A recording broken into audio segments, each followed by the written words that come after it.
What's up, guys? It's your boy Rest Assured, and today's video is the ultimate beginner's guide for Rocket League. Free to play is right around the corner, and this will be, for many, your first time picking up the game. This video is going to set y'all up for success right from the start. Even if you've played before, the content here applies to all players of every skill level. It's just assumed that these were the first you learn, or at least I did. Now, I'll be going over more game sense and concepts instead of mechanics, because mechanics will come with time played in free play and training packs, whereas we can learn and apply what I'm about to go over instantly, separating you from all the other bronze and silver players. Let's get into it. So first things first, before you go around smacking balls like a 13-year-old boy, we gotta start in the settings, specifically camera settings. This is self-explanatory. Copy mine. You don't have to, but if you're not a grand champion, then sit down and do as I say. Stiffness, swivel speed, and transition speed aren't as important as the top half, so if you want to play around with those and see if something is more comfortable, then by all means. Next are controller bindings. And let's just say default is for claw players, and the odds are you don't play claw. So we're going to change it for us 10-fingered people. Now, the majority of players keep boost on circle or B, depending on the controller they use, but I think it's much easier to jump and boost with how my thumb naturally rests on the controller. This is preference to whichever one you want to go with. So I put it on square. Everything else, non-negotiable. Power slide, L1. Air roll, L1. You can only power slide on the ground and air roll in the air, so it's perfect to keep them on the same button. Scoreboard is whatever you didn't choose for boost, so if you assign boost on square, scoreboard will be circle, and vice versa. I honestly thought there were more buttons to reassign, but I was wrong, so moving on. Next, sensitivity. My settings are based on Justin, who is arguably the most mechanically gifted player who won RLCS Season 8 back in 2019. If you want to be the best, follow the best. Vibration, it's up to you. Next is ball cam indicator on interface.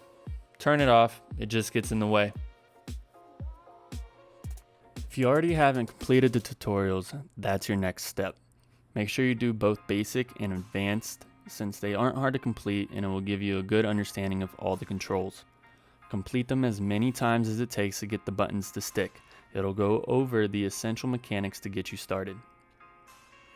As great as it sounds to be like Messi scoring every 10 seconds, now is not the time.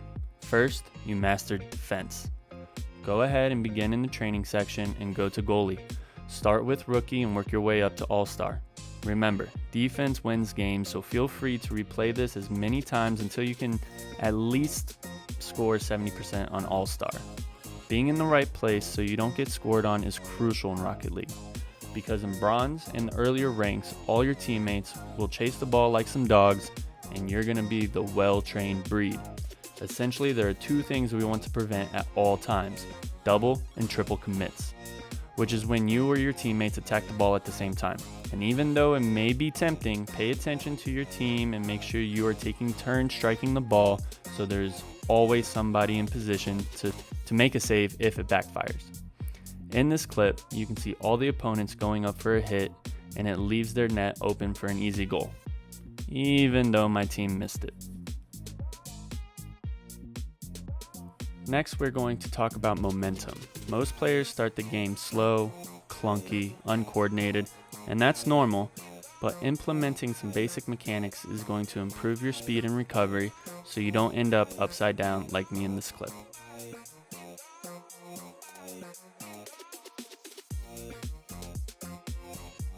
Air roll, which you rebinded to L1 or left bumper earlier, is going to be your best friend. Air roll is used to change the position of your car for more accurate hits and some nutty plays later in your Rocket League career. But we are going to focus on using air roll to land on our wheels. Becoming familiar with how your car reacts to the buttons you press is imperative and will become easier over time with lots of practice. The concept here is If you are falling toward any surface, the floor, ceiling, or walls, you want to air roll so that your wheels land smoothly onto the surface. This will reduce the time spent flipping over and losing a lot of momentum or speed and potentially get you back into position to support your teammates.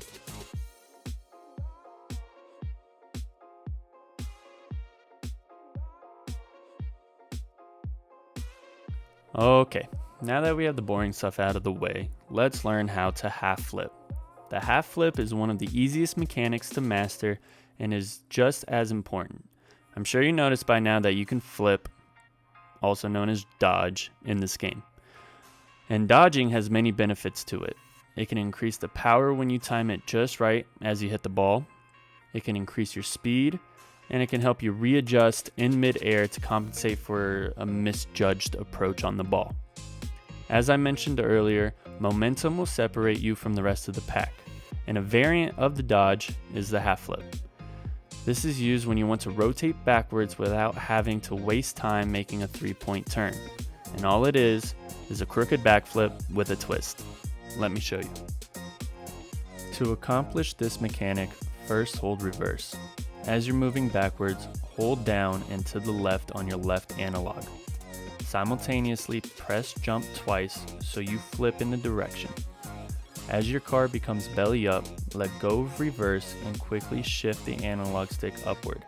Having a slight left tilt will help keep your car in a straight line, so if you keep landing off center, give that a try. As soon as you land, press the gas and go. Here's a slow-mo of how to perform the half flip.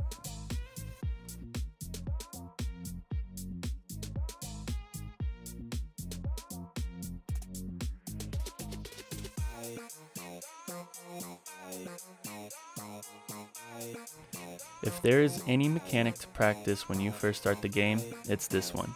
Once you figure it out and can land it consistently, try boosting after your car has flipped to add speed. Last but not least, we have some honorable mentions to get you out of bronze and silver the quickest way possible. First, get familiar with your power slide. It can drastically reduce your car's turn radius. Second, go spend some time in free play and really figure out how the car reacts. Anything from hitting the ball with all sides of your car to driving upside down just for fun. Third, finish the rest of the tutorial trainings. That will begin to test your aerial skills, which I left out because that's a video in its own. Speaking of which, if you found this beginner's guide helpful, please hit the like button. I will also be doing more in-depth tutorials in the near future, so if you have any requests, leave it down in the comment section. And click on that subscribe button so you don't miss any new content to improve your Rocket League skills. Thank you for watching, and I'll catch you later.